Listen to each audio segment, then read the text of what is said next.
Hey guys, Tim Schmidt here with Agency 511, and I'm going to quick give you a simple screenshot of what you can do on your own to improve your SEO. 9 tips.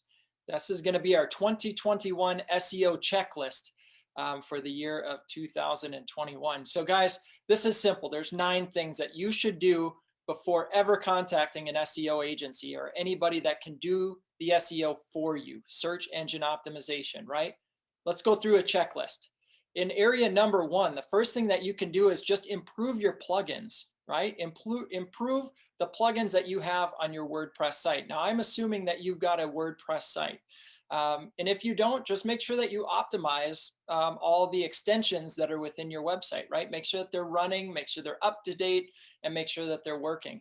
And then I also want you to make sure that your website is integrated with Google Search Console, with Google Analytics, and also Yoast SEO. That's the SEO product or plugin of my recommendation. And don't just take Yoast SEO and take it fresh out of the box and say it's good and working.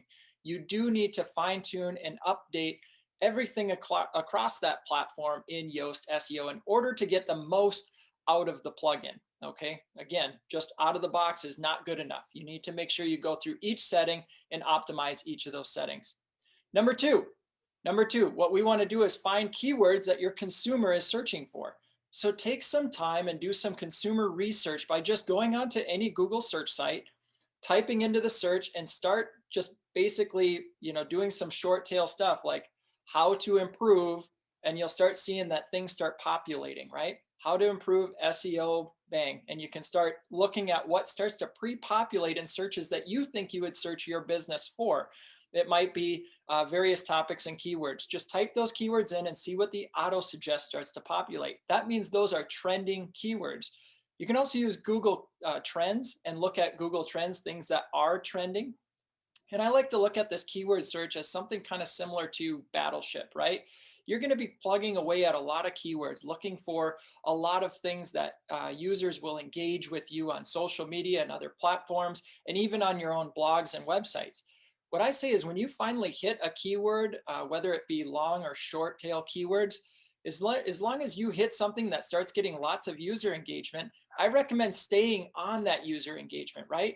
Keep picking other keywords and topics within that same area that's going to continue to keep people engaged. Just like in Battleship, if you get a hit, you don't suddenly go, somewhere else on the board searching for another boat. You just stay on that boat until you sink it, right? And that's what I want you to do in your SEO strategy when it comes to keywords. And also spy on other online communities, right? Look at other online communities that are doing great things in the SEO world. And then use Google Keyword Planner. Sometimes there's people that come to me and say, I want to rank #1 for this keyword. And it's a keyword that gets searched less than 10 times per month, if not even that. And they're going to spend a lot of money to rank #1 in that keyword, and they don't even know why. Just because they think it's a great keyword in their mind doesn't mean it's what's searched online. So do that research and find those things out. So again, in #2, find keywords that your consumers are searching for. Another great website for this is Quora, Quora.com. That's Quora.com. It's just random people asking questions and other moderators answering those questions for people. Use it and you will be thankful you did. And just make sure that any questions that are very frequently asked on Quora, maybe you do your own video or blog post about each of those questions. That could help you out. All right, #3, here we go. Checklist #3 item, keyword optimize your site. So actually start to use those keywords in the first 100 words of that page or blog post. Also use those keywords at the beginning of the title of the blog. Use those short URLs, in that tag. Try to keep them short and condensed, but use your keywords in the URL itself if you can. And then also use the keyword in your header titles, in your metadata, meaning the description of that particular page. I like to write a summary and use it in that, use the keyword in the summary. You don't want to overdo it because you don't want to be classified under Google as keyword farming, meaning that you seed the keyword throughout your whole site all over the place. That's not necessarily a great strategy to use, but you want to make sure that you're using the keyword relatively frequent enough that people know that's what your page is about, and also that Google bots and Bing bots know what that content is on your site. So optimize your site for that keyword and use it appropriately. Number 4, find and fix technical SEO issues. Now, this one can be a bit controversial for some, and a lot of times this is where SEO companies do come in and help fix some of these technical issues, but some of them can be fixed on your own. For instance, make sure that it's mobile friendly, right? Every website nowadays better be mobile friendly. Some industries, it's 80-20 desktop, and other industries, it's 80-20 mobile. So it's always up to kind of the user and the industry that's going to specify whether or not a user is going to be more mobile versus more desktop. But make sure it's mobile friendly. That's definitely number 1. Also fix ID crawl errors. So Google Search Console uses these IDs that says this is a crawlable page or this is not a crawlable page, meaning it's indexed or it's not indexed. And I can't believe some of the sites that I've seen that the entire website is non-indexed, meaning that it's not allowed for Google to come in and track the traffic and track the information on the site. They are not allowing permissions to index the site. And they wonder, why do we have a problem with SEO? Well, because your site isn't even indexed. So make sure you fix those crawling errors. Just put the plugin Google Search Console onto your site, and you will be able to easily find a lot of those errors that show themselves just through Google Search Console. So definitely want that. Increase your page speed if possible. Now, it's becoming more and more prominent that your website needs to be fast in order to be optimized, but that is going to come at the price of images being kind of a little bit more distorted. Some of the video and things that pull in are going to be a little bit less, attractive.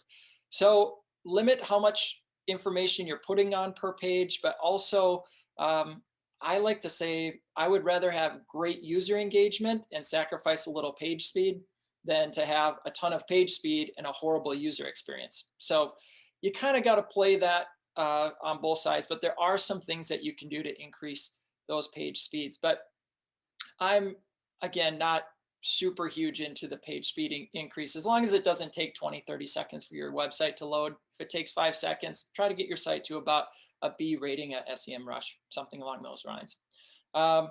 Next, number 5, right? Here we go, number 5. Number 5, we want to create content that's designed for Google to rank. So what do I mean by that? Well, is it quality content, right? We need to have quality content.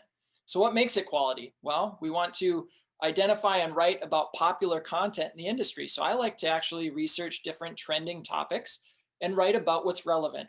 If something really big happens in the news and it relates to your business or a problem you solve, absolutely you should be writing about it, right? And tag those topics and make sure that it's very obvious that you're talking about those. Create something, even better than what others have looked at. I call it, break the broca. There's a little spot in our brain called the broca. And if we can do something so different that people are like, wow, that's amazing. I've never seen it done that way before or explained that way before. You can break their broca and they'll create curiosity and interest for your viewer or reader. So again, approach it a little different, tell a little different story, and solve the problem. That's going to create better content. Include a summary, include bullets.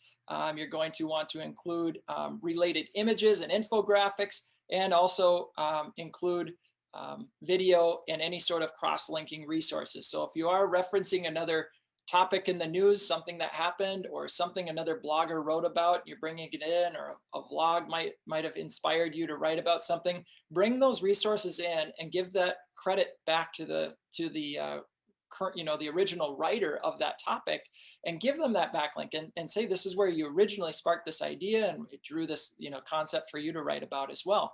And they might just do the same and backlink it back to you, because those are going to be important in the future. But it is really important, though, to have a bulleted point topic. So I always start with a summary, and then I talk about the topic. I have a bullet point kind of off to the right or the left. And the bullet point lists are going to get actually picked up and tracked by Google sometimes really, really well when it's a step-by-step process. If it is steps 1, 2, 3, a 1, 2, 3 step process, have step 1, bang, headline, step 2, headline, step 3, headline. Put those in there. Make it really, really skimmable in the headlines for people to read your content. I always finish with a conclusion. If you can, drop the video in there. It's so important. And then drop the link to the YouTube video, and in your YouTube description, write about the summary that you have on your website page, and drive that link back to your blog post from YouTube. And if you can even have an opt-in offer on your YouTube channel to get them over to the site as well, all the better. So include that information. And it's okay in the body text as well to write 300 to 800 word products, right? So 300 to 800 words in your body of your content is totally fine. Some people like the really long form content. Other people like the short, kind of grabbable content that they can just get little digest, like chew it up really easily, right? That they can just digest it really simply. And then at the end, of course, include that conclusion summary. Make sure that that's in there, and then link those related articles. So one thing that I see happen too, I just squeaked, that's funny. One thing I see happen a lot as well is that individuals won't put additional posts, right? If, I always like to say related posts, related articles. If you've read this or you like this content, you'll probably like this content as well. And promote 1 to 2 posts at the bottom of every blog post to get people to kind of continue to what I call earned views on your webpage. Get them navigating through and move them through the content. And always have a call to action, right? Some way that they could take action with you. So content bonus, one thing I want to say about this that I wrote in my notes is this, that like what kind of content actually gets backlinks? Because eventually we'll talk about getting backlinks. And a lot of times that's what the SEO company can do for you is get those backlinks and sell your content into the world to get people to point back and reference your site. But what makes it attractive to someone else, right? Why posts? So anytime you can write why, why does this work this way? Or why does my headache not go away? Why blank, blank, and blank, right? Just why questions. What posts do very well as well. This is what this is or what this is about. Infographics are wonderful, wonderful, wonderful tools. That's why I always talk about them. Also video, people are very easily able to grab a video and post it, repost it. General posts, how-to posts, and then lists and bullets, kind of like this one here, lists and bullets, how to follow through lists and bullets. They get shared all the time. So they're great, great articles and content that people can skim and reshare. All right, number 6. There we go. Number 6, bullet. Build links to your website. Build backlinks. Do backlink roundups, right? Submit your content to content roundup sites. That's what an SEO company should do for you. So certainly you can hire that out. But once your site is kind of optimized with the first 5, right, then you're going to have this part. Use guest posting, right? So have others join your blog, write about your blog so that you can post their name, and then they will likely share your content on their site. Ask them to be a celebrity blog poster on your website so that they can share your content. Also, solicit yourself to appear on other people's podcasts. It's amazing. When I've spoken on other podcasts, they give a link back to my website. That's great backlinks. And the more podcasts you can be on, the more information, man, the more it's going to send to you. And then also just mention other influencers or other people that could just as well deliver the education about this topic, deliver that into your content as well. Number 7, here's what we want. Delete content with 0 traffic. It sounds kind of crazy, but get a redirection plugin on your website, and then any content that has not been looked at or has 0 views, get rid of it and redirect the link to a new article that might be more attractive to it or relates to that article. If nothing else on your site relates to it, it was just a blog post that you were inspired by 2, 3, 4, 7, 8, 12 years ago that nobody's looking at anymore, it's not relevant, get rid of it. It's hurting your SEO, and just point the link back to your homepage. That's going to be the best bet for some of those links. So just get rid of them, clean them up.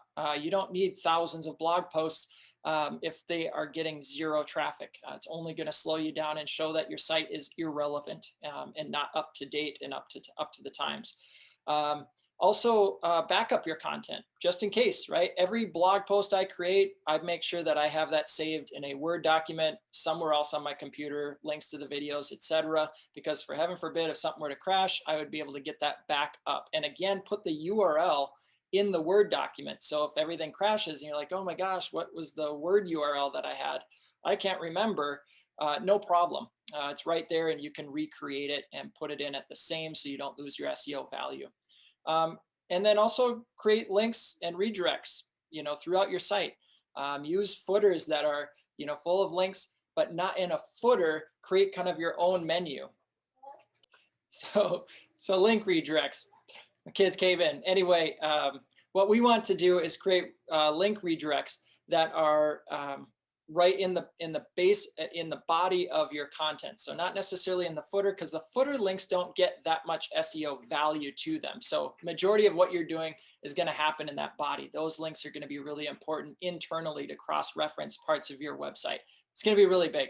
Any content that is old, either delete it or repurpose it, and then also repost like new appealing or relevant type content that might be fitting to it. So again, you can do a really cool search if you're kind of wondering like what ranks and what's all found and indexed on your website.